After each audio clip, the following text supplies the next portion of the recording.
The boss found her and made him pay. She hadn't moved in 3 hours. Face swollen shut, 3 cracked ribs, ligature marks on both wrists. The chart said, fall downstairs. The bruises said something else. Ezrin Khalil stood beside her bed, close enough to read the damage her husband had left behind. The nurse asked for an emergency contact. The woman whispered, "There's no one." Ezrin looked down at her. He hadn't heard those words in 23 years. Not since his mother said them in a bed just like this one, the night she died alone. He pulled the chair closer and sat down. Senna Murray was abandoned by the man who swore to protect her, left bleeding in a hospital bed with no name on the emergency line. And the man sitting beside her now owns Detroit from the shadows. Next will shake you to the bone. Colton Fairgate drove his wife to Detroit Mercy General at 3 a.m. He carried her through the sliding doors, set her in a wheelchair, told the intake nurse she fell down the basement stairs, and left. Didn't sign her in, didn't leave a number, didn't look back. Just walked to his car and drove home like he'd dropped off dry cleaning. Senna was 25 years old. Before Colton, she'd been a kindergarten teacher at a public school on Detroit's east side, the kind of teacher who memorized every student's birthday and kept extra snacks in her desk for the kids who came to school hungry. She was warm and patient, and the children loved her because she saw them. Every single one. Colton Fairgate took that from her. He was 39. A prominent real estate developer with magazine covers and a handshake that opened doors across the city. He sat on the board of a children's hospital. He donated to literacy programs. The local press called him a visionary. What the press didn't see was what happened behind the front door of the house he'd moved Senna into. 30 minutes outside the city. No neighbors close enough to hear anything. No friends allowed to visit. A year into the marriage, Colton called Senna's school principal and told him she was struggling with severe anxiety and needed to step back from teaching. Senna didn't know about the call until she showed up for work and found her position had been filled. When she confronted Colton, he held her face in one hand, gently, the way you'd hold something you were about to break, and told her she wasn't well enough to work, that he'd take care of everything, that she should rest. The rest became a cage. He canceled her phone and gave her a new one he monitored. He closed her bank account and moved everything into his name. He intercepted calls from her younger sister Darcy in Ohio until Darcy stopped trying. He told Senna's few remaining friends that she was dealing with a private health issue and needed space. One by one, every thread connecting Senna to the outside world was cut with surgical precision, until there was nothing left but Colton and the silence he controlled. The beatings followed a logic. Never the face before a public event. Never the hands where someone might see. He hit where clothes covered. He kept the damage invisible because invisible damage doesn't generate questions. But that night, the night he drove her to the hospital, he'd lost control. A plate left on the counter. That was the trigger. A single plate. And something in Colton snapped past the usual calibration. The cheekbone, the ribs, the wrists where he pinned her to the floor. He went further than he'd ever gone. And when Senna stopped breathing for 9 seconds on the kitchen tile, he calculated the risk. Dead wives attract investigations. So he drove her to the hospital, delivered his lie, and left her there like a problem he'd deal with later. Ezrin Khalil was never supposed to be in that corridor. He was at Detroit Mercy General because his lieutenant, Rook, had taken a knife wound during a port territory dispute earlier that evening. Rook was stable. The situation was handled. Ezrin was walking toward the exit when he passed the open door of a room and stopped. A woman alone in a hospital bed, face so swollen her eyes were nearly sealed shut, wrists wrapped in gauze, a nurse standing beside her with a clipboard, asking questions that weren't getting answers. "Is there someone we can call? A family member? A friend?" The woman's voice came out like it had been crushed under something heavy. "There's no one." Ezrin stood in the doorway. The fluorescent light hummed above him. The hallway smelled like bleach and coffee and the particular sadness that lives in hospitals after midnight. He was 37 years old, and he ran Detroit's underground with a stillness that made powerful men leave rooms. He didn't shout. He didn't threaten. His silence carried more consequence than other men's violence. He had killed, and he had ordered killing, and he had done things that would keep a priest awake for the rest of his natural life. But those two words, "there's no one," cracked something open that 20 years of control hadn't managed to seal. He was 14 the last time he heard them. His mother, Nadira, lying in a hospital bed with a broken jaw and internal bleeding. His father had beaten her for the last time, though none of them knew it was the last time until her heart stopped at 4:17 a.m. The nurse had asked the same question. Emergency contact. Nadira had given the same answer. There's no one. Because the man who was supposed to be her someone was drunk in the parking lot, and her 14-year-old son sitting beside her bed didn't count on a hospital form. Ezrin sat with his mother's body for 2 hours before anyone came. He stepped into Senna's room. He didn't speak to her. He found the attending nurse and paid for Senna's treatment in full. Cash, no name, no record. Then he pulled the chair beside the bed and sat down. Not close enough to crowd her, not far enough to disappear. Just present. Senna opened her one functional eye and looked at him. Who are you? Nobody you need to be afraid of. That's what they all say. I know, so don't believe me. Just rest. She watched him for a long time, this stranger in an expensive coat sitting beside her bed at 4 a.m. with no explanation and no demand. He didn't check his phone. He didn't speak. He just sat there, hands folded, eyes steady, like he had nowhere else in the world to be. Senna closed her eye. She didn't trust him. She didn't trust anyone. But the chair didn't scrape backward. The footsteps didn't retreat. The presence beside her stayed, warm and still and asking nothing.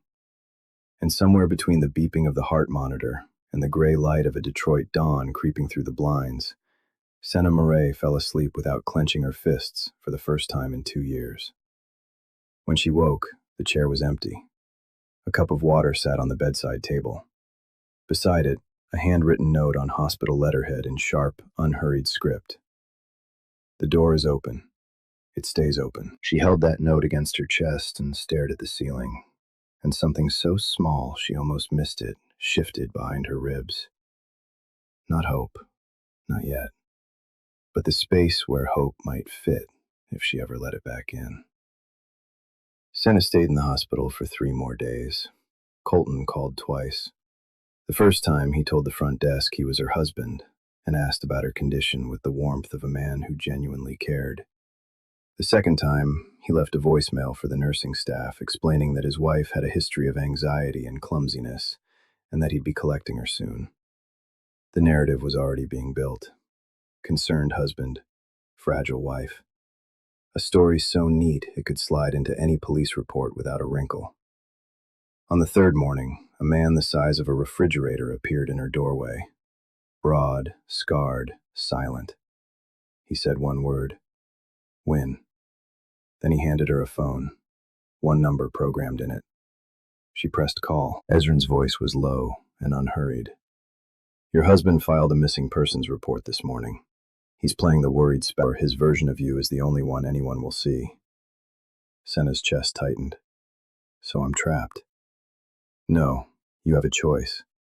I have a place. No public record, no digital trace. The door locks from the inside and you hold the only key. Not me. 40 minutes later, Wynne drove her to a restored Victorian in Detroit's Corktown neighborhood. It was quiet, clean, warm. Nothing like a cage. Nothing like home either. Just a space that didn't hurt to exist in. The first thing Senna did was test the bedroom door. She locked it. Unlocked it. Locked it again. Stood in the frame with her hand on the knob, breathing. The lock was hers. The choice was hers. She left it unlocked and sat on the edge of the bed and pressed her palms against her eyes until the shaking stopped. Ezrin arrived that evening. He sat across from her at the kitchen table and opened a folder thick enough to stop a door. I've been looking into your husband for months, he said. Not because of you, because buildings in my territory keep burning. He laid it out. Over the past 3 years, Colton Fairgate had purchased 11 distressed residential properties in low-income Detroit neighborhoods. Each one was insured heavily. Each one burned within months of purchase. The fires were ruled accidental. Colton collected $2.7 million per claim on average. But the buildings weren't always empty when they burned. 3 people had died. A young couple in Brightmoor who'd been squatting in one of the buildings because shelters were full. And a 60-year-old woman named Ruth Adair, a grandmother and church volunteer who'd been sheltering in a Corktown property after being evicted from her apartment. Ruth had survived 60 years in Detroit. She didn't survive Colton Fairgate's greed. Every property deed, Ezrin said, sliding a document toward her. Every insurance application, every claim, is filed under a trust in your name. Senna read the page. Her name, her signature, forged, but convincing. If the fraud ever unraveled, she'd be the one in handcuffs. Colton would walk away clean. He hadn't just married her to own her, he'd married her to wear her like a mask. Senna sat very still. The old version of her, the one Colton had spent 2 years building, the fragile, anxious, helpless woman who couldn't be trusted with her own phone, would have crumbled. But the woman sitting at that table wasn't the woman Colton had made. She was the woman who'd existed before him. The teacher who called child services when she saw bruises on a 5-year-old's arms. The woman who fought systems because small people deserved someone who'd fight. That woman wasn't dead. She'd been buried alive, and she was digging herself out. What else? Senna said. Ezrin studied her. Then he pushed the rest of the folder across the table. They worked through the night.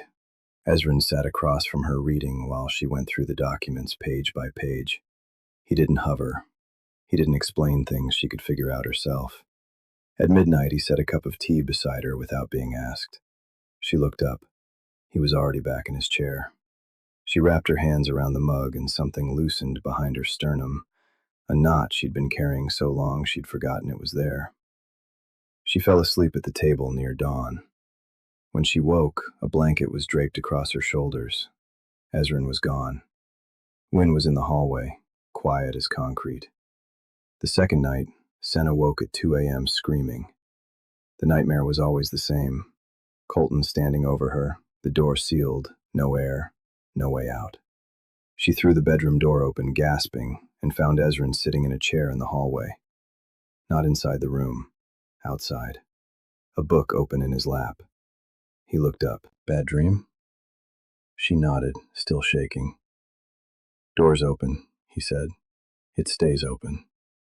He went back to reading. Senna stood in the doorway for a long moment, her heartbeat slowing, the panic draining like water from a cracked glass. She went back to bed. She slept through until morning. It was the first unbroken night in 2 years. The next evening, Colton appeared on the local news. A groundbreaking ceremony for a new affordable housing project. Golden shovel in hand, mayor beside him. That warm, practiced smile beaming into every living room in Detroit. The anchor called him a champion of the city's most vulnerable communities. Senna watched from the safe house couch. She didn't flinch. Something crystallized inside her. Not broke, crystallized. Like a lens snapping into focus. The man on that screen built his fortune by burning homes with people inside them. He wasn't a champion. He was a performance with nothing underneath. She wasn't the broken one. He was. He'd always been. She went back to the documents, went deeper, and the floor dropped out. Colton wasn't working alone. His partner was Alderman Tynes, a city housing official who fast-tracked condemned property designations so Colton could buy them for pennies. Tynes buried fire investigation reports. He suppressed evidence. But there was a witness they couldn't erase. A 13-year-old boy named Marcus who lived next door to one of the burned buildings. Marcus saw men pour accelerant through the basement windows. He told the police.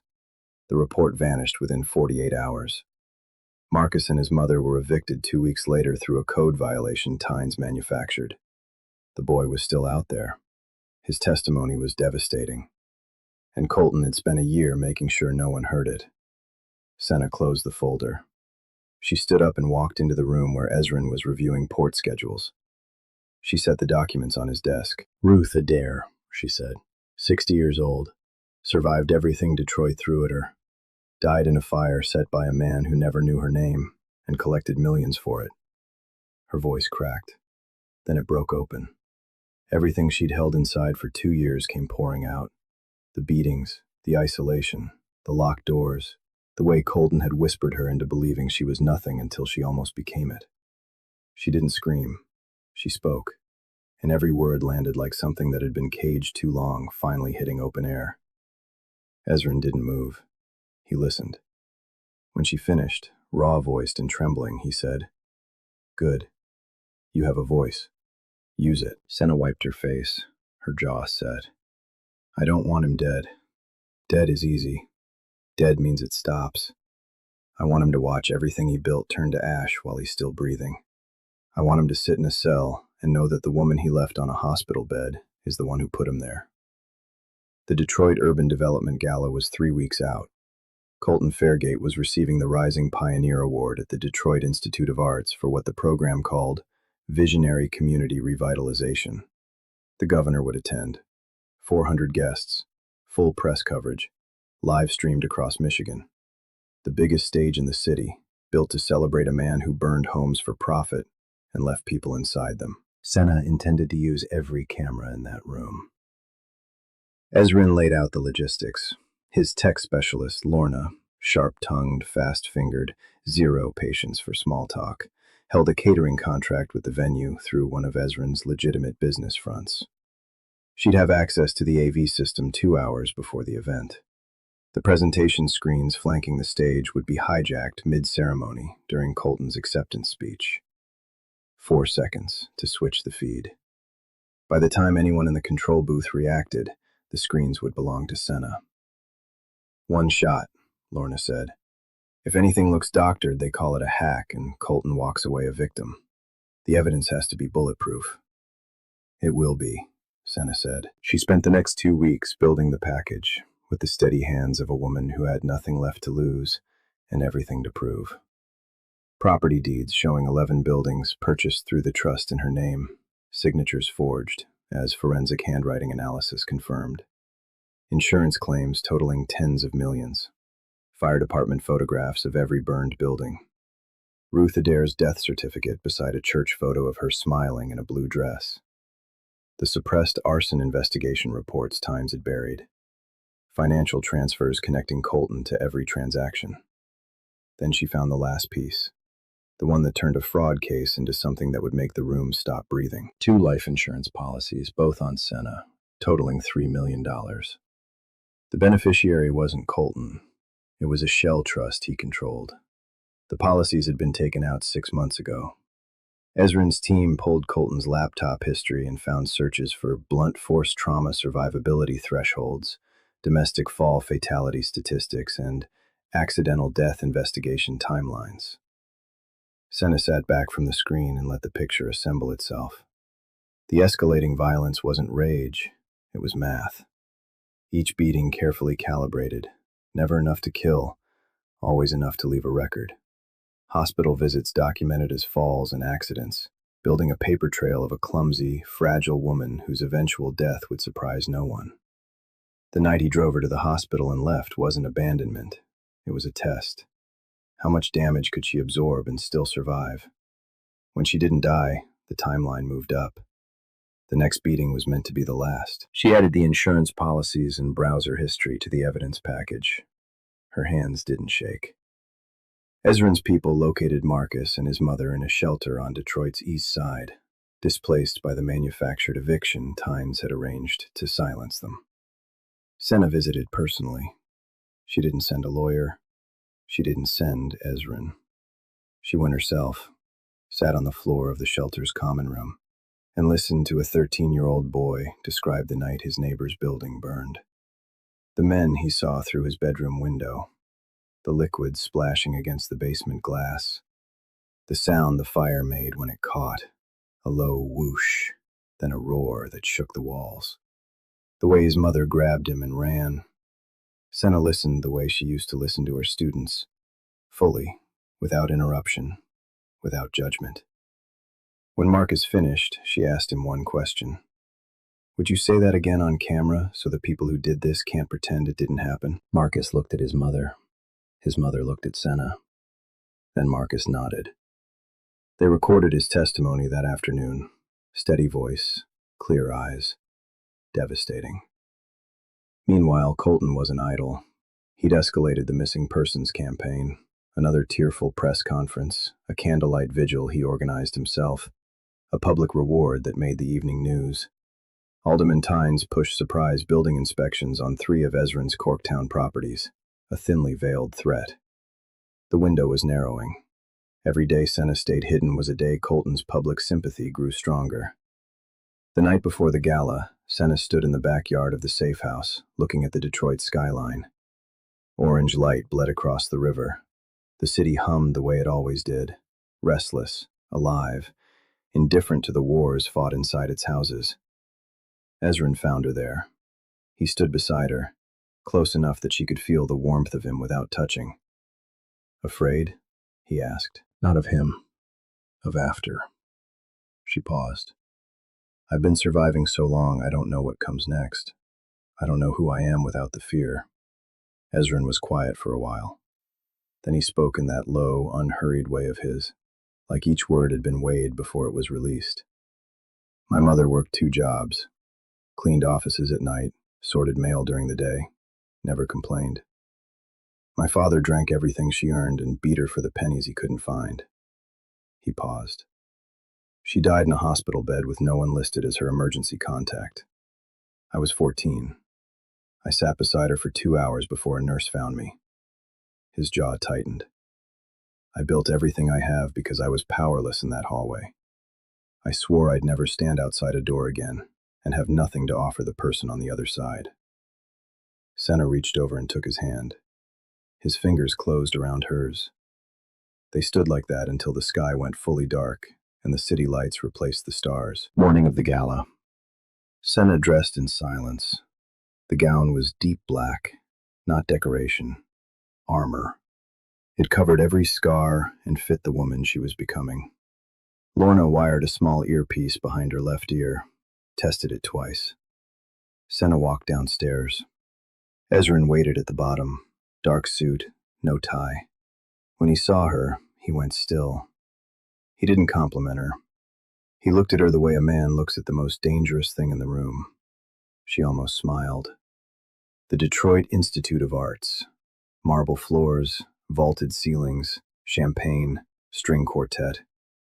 400 guests circulating with calculated elegance. Cameras lined the press riser. Senna entered on Ezrin's arm. The whispers started immediately. People recognized him. People recognized her. The missing wife from every newscast. She was supposed to be fragile, broken, hiding. Instead, she walked through that room like the ground beneath it already belonged to her. Colton saw her from across the hall. His champagne glass froze midair. Color drained from his face in stages. He crossed the room. Mask locked on. Senna, sweetheart, thank God you're safe. I've been worried. Ezrin shifted his weight. Subtle. Final. Colton's reaching hand stopped dead. Senna looked him in the eye. You left me in a hospital bed to die. Tonight, every person in this room is going to see exactly what you are. The lights dimmed. Colton was called to the stage. He climbed the steps and stood behind the podium, composure reassembled by sheer force of habit. The screens behind him lit up with development photos and smiling community members. Mid-sentence, the screens went black. A beat of static. Then they came back, and the content had changed. Property deeds, insurance claims, burned buildings, Ruth Adair's face. Marcus, 13 years old, looking into a camera and describing what he saw. Life insurance policies on a woman who was supposed to die. Browser searches in cold white text. And Colton's own voice, captured, clear, unmistakable, filling the room through every speaker. 400 faces turned toward the screens. Colton stood at the podium, mouth open, hands gripping the edges, and every camera in the room was already rolling.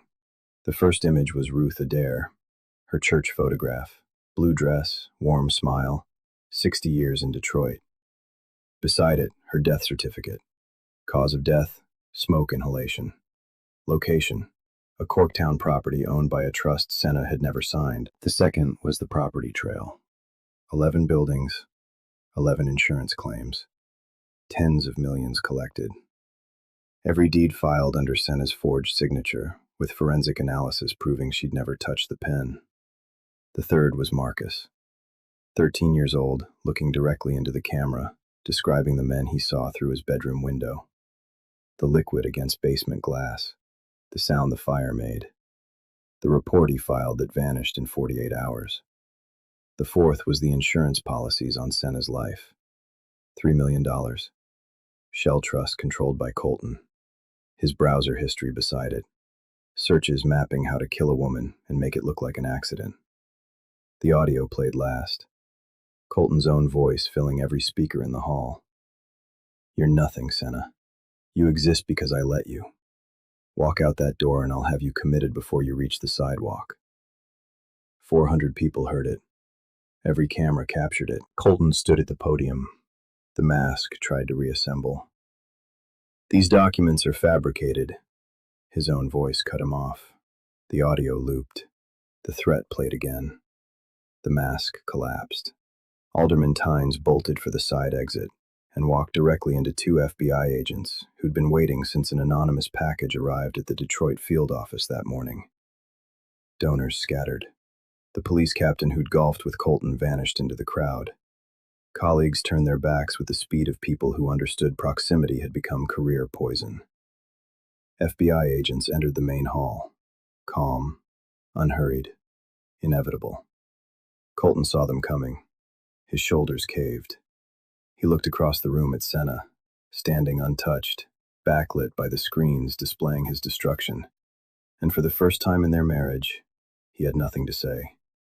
They cuffed him on the stage, at his own ceremony, in front of every camera that had come to celebrate him. Senna stood in the center of the hall.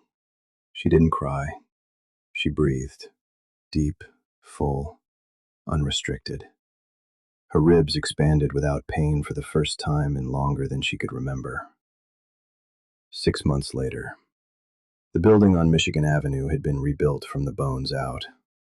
A sign above the front door read, "The Ruth Adair Center," a free after-school tutoring and meal program for children in Detroit's underserved neighborhoods. Founded by Senna Murray, she ran it herself. She taught reading and math to kids who reminded her of the students Colton had taken from her. She memorized their birthdays. She kept extra snacks in her desk. The teacher he tried to erase was now the foundation of everything she built from his wreckage. Marcus was the first kid through the door on opening day. His mother cried in the entrance. Marcus didn't. He sat at a desk, opened a book, and looked at Senna with the quiet understanding of a boy who finally knew that telling the truth had been worth it. Colton was sentenced to 24 years. Arson, insurance fraud, conspiracy, 3 counts of involuntary manslaughter, domestic battery, attempted murder. Tynes received 14. Ezrin walked into the center on a Tuesday afternoon. The tension that had lived in his shoulders was quieter. He'd stepped back from the port operations, handed the network to Rook. He was investing in legitimate development along the corridor, including transitional housing next door. Senna was hanging student artwork in the hallway when she saw him. She set down the tape and turned. "I need to tell you something," she said. He waited. That second night at the safe house, I woke up screaming. The nightmare. Colton standing over me, the door sealed shut. She paused. I threw my door open and you were sitting in a chair in the hallway. Not inside the room. Outside. Book in your lap. You looked up and said, "Door's open. It stays open," and went back to reading. Her eyes were bright. You could have come in. Any other man would have made that moment about himself. But you understood that a door I controlled meant more than anything you could give me by crossing it. That's when I knew. Ezrin stepped forward. Senna closed the distance.